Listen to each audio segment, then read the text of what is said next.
স্বাগত ডিবিসি সংবাদে আপনাদের সাথে আছে আমি রঞ্জন শুভ্র। এবারে বিস্তারিত। সাবেক ভূমিমন্ত্রী সাইফুজ্জামান চৌধুরী জাভেদের সম্পদ জব্দের পর এবার বসুন্ধরা গ্রুপের চেয়ারম্যান আহমেদ আকবর সোবহানের দুই ছেলেসহ 4 বাংলাদেশের সম্পদ জব্দে যুক্তরাজ্যে চিঠি পাঠিয়েছে দুদক। তবে পাচারকারীদের অর্থ সম্পদ বিদেশে জব্দ হলেও ফেরত আনা কঠিন বলেই জানালেন সংস্থার চেয়ারম্যান ডক্টর আব্দুল মোমেন। এছাড়া টিউলিপ সিদ্দিকের অভিযোগ উড়িয়ে দিয়ে বলেন, দুদকের কাছে টিউলিপ ব্রিটিশ নন, বাংলাদেশি নাগরিকত্বের প্রমাণ থাকায় আসামি করা হয়েছে।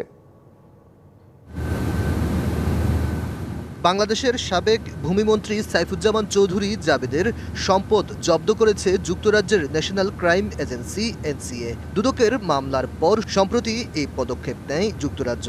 সম্পত্তি জব্দের আদেশের ফলে কার্যত সাইফুজ্জামান চৌধুরী এখন সেগুলো আর বিক্রি করতে পারবেন না। যুক্তরাজ্য সফর শেষে সোমবার দুপুরে দুদক চেয়ারম্যান জানান, জাবেদের ৩৪৩টি ফ্ল্যাট এবং প্লট জব্দ করা হয়েছে। এসব সম্পদের মূল্য ১,০২৫ কোটি টাকা, যা ফেরত আনার চেষ্টা করা হচ্ছে।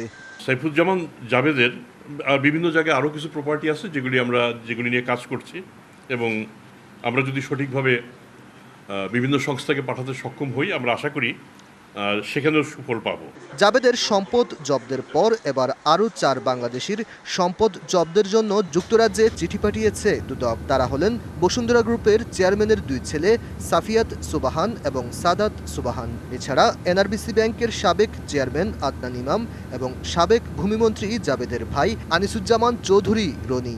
আজকে আমরা আরও কয়েকটা, জাবেদের একজন ভাই আছেন, তার নাম রনি, আকবর সোবহান সাহেবের 2 ছেলে সাফিয়ান এবং সাদাত, এই 2 জনের প্রপার্টি সম্পর্কে আমরা তথ্য পাঠিয়েছি। আরও একজন মিস্টার ইমাম, আদনান ইমাম, তার ব্যাপারেও কিছু তথ্য আমরা পাঠিয়েছি। আমরা আশা করি সুফল পাব। পাচারের অর্থ জব্দ হলেও ফেরত আনা বেশ কঠিন বলছেন দুদক চেয়ারম্যান। শেষ পর্যন্ত সম্পদ আমরা শুধু জব্দ করব এবং তারপর আনতে পারবো কিনা, এটার মধ্যে একটা সূক্ষ্ম রেখা রয়ে গেছে।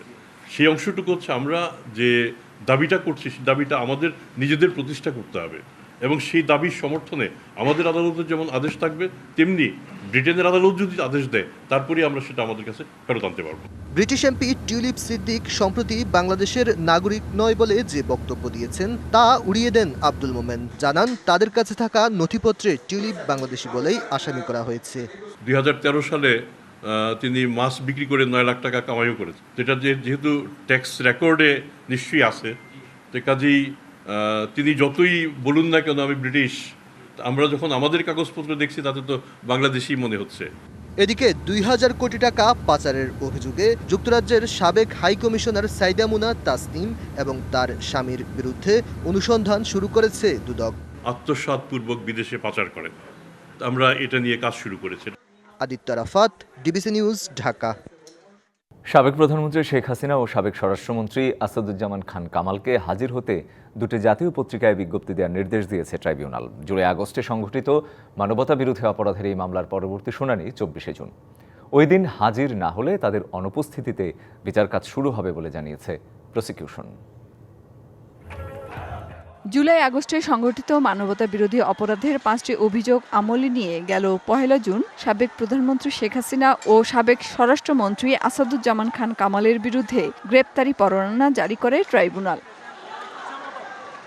আনুষ্ঠানিক অভিযোগ গঠনের শুনানির প্রথম দিন ছিল সোমবার। এদিন ট্রাইব্যুনালে হাজির করা হয় আরেক আসামি সাবেক আইজিপি চৌধুরী আব্দুল্লাহ আল মামুনকে। পরে ব্রিফিংয়ে চিফ প্রসিকিউটর জানান, পলাতক 2 আসামিকে হাজির হতে 2টি জাতীয় পত্রিকায় বিজ্ঞপ্তি দিতে বলেছে ট্রাইব্যুনাল। যেহেতু গ্রেপ্তার তাদেরকে করা যায়নি, এই আসামি শেখ হাসিনা এবং আসাদুজ্জামান খান কামালকে আগামী 1 সপ্তাহের মধ্যে হাজির হওয়ার জন্য নির্দেশনা দিয়ে আদালতের এই আদেশটি 2টো বাংলাদেশের বহুল প্রচারিত পত্রিকায় বিজ্ঞপ্তি দেওয়ার জন্য আদেশ দিয়েছেন।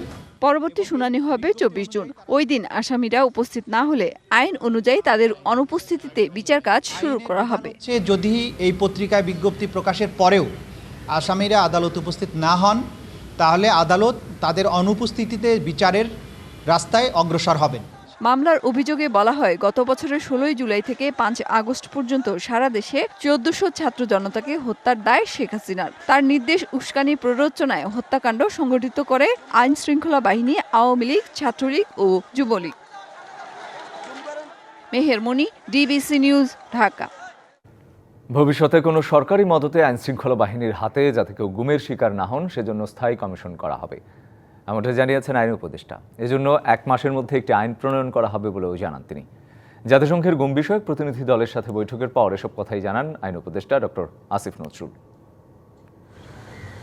সোমবার সকালে আইন মন্ত্রণালয়ের উপদেষ্টা ডক্টর আসিফ নজরুলের সাথে বৈঠক হয় জাতিসংঘের গুম বিষয়ক ওয়ার্কিং গ্রুপের 3 সদস্যের প্রতিনিধি দলের। বৈঠক শেষে আইন উপদেষ্টা জানান, গুম কমিশনকে তথ্য দিয়ে সহযোগিতার আশ্বাস দিয়েছে জাতিসংঘের প্রতিনিধি দল। বলেন, স্থায়ী গুম কমিশন করতে চায় সরকার। শীঘ্রই এ বিষয়ে একটি আইনও পাশ করা হবে বলে জানান তিনি। আমরা যে গুম বিষয়ক তদন্ত কমিশন করেছি সেটা প্রশংসা করেছেন। তারপর আমরা গুম বিষয়ক আইন প্রণয়নের উদ্যোগ নিয়েছি, একদম ডেডিকেটেড পিস অফ লেজিসলেশন, সেটা তারা প্রশংসা করেছে। তবে আমি তাদেরকে এটাও বলেছি, আমরা গুম বিষয়ক যে আইন করব সেই আইনের অধীনেও আমরা একটা খুব শক্তিশালী কমিশন গঠন করার ইচ্ছা রাখি, সেটা তাদের জানিয়েছি। এদিকে সরকারি চাকরি আইন সংশোধন অধ্যাদেশ 2025-এর প্রতিবাদে সোমবারেও বিক্ষোভ করেছে সচিবালয়ের কর্মকর্তা কর্মচারীরা। এ বিষয়ে আইন উপদেষ্টা জানান, এই আইনের কিছু ধারা সংশোধনের সুপারিশ করা হতে পারে, তবে চূড়ান্ত সিদ্ধান্ত নেবে উপদেষ্টা পরিষদ। আমি প্রথমে বলে রাখি, এটা জনপ্রশাসন মন্ত্রণালয়ের আইন। সরকারি কর্মচারী ভাইরা আমাদের যে দাবিগুলো দিয়েছিল, কাগজগুলো আমার কাছে আছে, সেগুলি আমরা কি বিবেচনা করব, কিভাবে করব সেটা ঠিক করব। ঠিক করার পর ইনশাআল্লাহ যত তাড়াতাড়ি সম্ভব আমরা একটা রিপোর্ট উপদেষ্টা পরিষদের মিটিংয়ে তুলব। শাহ ইমন, ডিবিসি নিউজ, ঢাকা। আগামী রমজানের আগে নির্বাচন নিয়ে জনগণের যে প্রত্যাশা ছিল তা পূরণ হয়েছে। আর লন্ডনে বৈঠকের মাধ্যমে দেশের রাজনীতিতে গুণগত পরিবর্তন এসেছে, কমে গেছে বিশৃঙ্খলা। ইউনূস তারেক বৈঠকে কারো দায়মুক্তি নিয়ে আলোচনা হয়নি। আলাদা অনুষ্ঠানে এসব কথাই বলেন বিএনপি নেতারা। সোমবার সকালে গুলশানে বিএনপি চেয়ারপারসনের কার্যালয়ে দলের মহাসচিবের সাথে সাক্ষাৎ করেন ঢাকায় নিযুক্ত British high commissioner Sarah Cook. এ সময় দলের স্থায়ী কমিটির সদস্য মঈন খান ও সাংগঠনিক সম্পাদক শামায় ওবায়দও উপস্থিত ছিলেন। বৈঠক শেষে মঈন খান বলেন, দেশকে গণতন্ত্রের পথে উত্তরণে সর্বাত্মক সাহায্য সহযোগিতা করবে যুক্তরাষ্ট্র। এ সময় তিনি সব দলকে প্রতিহিংসার রাজনীতি থেকে বেরিয়ে আসার আহ্বানও জানান। আমরা যেদিন ডক্টর ইউনূস সাহেবের সঙ্গে দেখা করি, আমি নিজে ডক্টর ইউনূসকে উদ্দেশ্য করে বলছেন, আপনি শুধু নির্বাচনের দিনটি আপনি ঘোষণা দেন, দেখবেন যে বাংলাদেশের সব নৈরাজ্য একদিনে চলে যাবে। তা আপনারা কি দেখতে পাচ্ছেন না? আমি কিন্তু বাংলাদেশের এখানে সেখানে যেখানে যাচ্ছি 13 জুন পর থেকে দেখছি আসলে কিন্তু বাংলাদেশের একটা গুণগত পরিবর্তন হয়েছে। সকালে লন্ডন থেকে দেশে ফিরে হযরত শাহজালাল আন্তর্জাতিক বিমানবন্দরে সাংবাদিকদের সাথে কথা বলেন দলের স্থায়ী কমিটির সদস্য আমির খসরু মাহমুদ চৌধুরী। বলেন, সংস্কারের যেসব বিষয়ে সবাই একমত সেগুলো করতে 1 থেকে 1.5 মাসের বেশি সময় লাগবে না। জনগণের নির্বাচনের যে প্রত্যাশা ছিল সেটা পূরণ হয়েছে আমি মনে করি। সেদিক থেকে তো আমি মনে করি এটা সফল একটা আলোচনা হয়েছে। যে সংস্কারের বিষয়টা ঐক্যমতের বিষয়, সুতরাং ঐক্যমত হইতে এটা যে 1-1.5 মাসের বেশি সময় লাগার কোনো কারণ নেই। এদিকে জাতীয় প্রেস ক্লাবে এক অনুষ্ঠানে দলের স্থায়ী কমিটির সদস্য সালাউদ্দিন আহমেদ বলেন, লন্ডনে কাউকে দায় মুক্তির বিষয়ে আলোচনা হয়নি। লন্ডনের আলোচনার সূত্র ধরে যে সিদ্ধান্তটা হয়েছে সেটা খুব শিগগির ইলেকশন কমিশনে যথাযথ প্রক্রিয়ায় কমিউনিকেট করবেন বলে আশা করি, যাতে ইলেকশন কমিশন জনগণের সামনে বলতে পারে যে তারা সরকারের কাছ থেকে একটা পরামর্শমূলক বা নির্দেশনামূলক মেসেজ পেয়েছে। বৈধতার জন্য পরবর্তী সংসদের বিষয়টি মাথায় রাখতে অন্তর্বর্তী সরকারের প্রতি আহ্বানও জানান সালাউদ্দিন আহমেদ। সাংবিধানিকভাবে এই সরকার চলছে, সংবিধান যেভাবে বলছে উপদেষ্টা গণমন্ত্রীর মর্যাদা ভোগ করবে। সাব্বির রোজ, ডিবিসি নিউজ, ঢাকা। মেয়র হিসেবে শপথ গ্রহণের আন্দোলন ও জরুরি সেবা কার্যক্রম একই সাথে চালিয়ে নেওয়ার ঘোষণা দিলেন ইশরাক হোসেন। শক্তিমত্তা না দেখিয়ে আইনের প্রতি শ্রদ্ধাশীল থেকেই দায়িত্ব বুঝে নিতে চান তিনি। দুপুরে ঢাকা দক্ষিণ সিটি কর্পোরেশনের 70টি ওয়ার্ডের পরিচ্ছন্নতা পরিদর্শকের সাথে আলোচনা শেষে ইশরাক আরও বলেন, জনগণের রায় তিনি মেয়র নির্বাচিত, তাই আনুষ্ঠানিকভাবে শপথ গ্রহণ না করলেও নাগরিক সেবা নিশ্চিতে তৎপর থাকবেন। ধাপে ধাপে পরিচ্ছন্নতা কার্যক্রম ও এডিস মশা নিধন ও ডেঙ্গু প্রতিরোধে উদ্যোগ নিচ্ছেন তিনি।